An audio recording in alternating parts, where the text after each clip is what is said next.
భవిష్యత్తులో ఈ లాభాలు వాళ్ళతో పంచడంతో పాటు సింగరేణి వ్యవస్థని వాళ్ళ నెక్స్ట్ జనరేషన్స్ కూడా ఉపయోగపడేటట్టుగా విస్తరించే కార్యక్రమంలో భాగంగా ఆ పెట్టుబడులు కూడా కొంత పెట్టుబడి పెడతా ఉంది.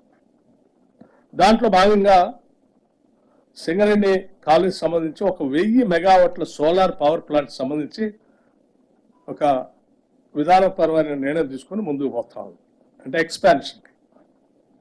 అట్లాగే 500 మెగావాట్ల పంప్ స్టోరేజ్ సంబంధించి రామగుండం అక్కడ ఉన్నటువంటి సింగరేణి కాలేజ్ సంబంధించిన ఆ ప్రాంతంలో ఆ పంప్ స్టోరేజ్ ప్రాజెక్ట్ కూడా పెట్టడం కోసం ముందుకు పోతా ఉంది.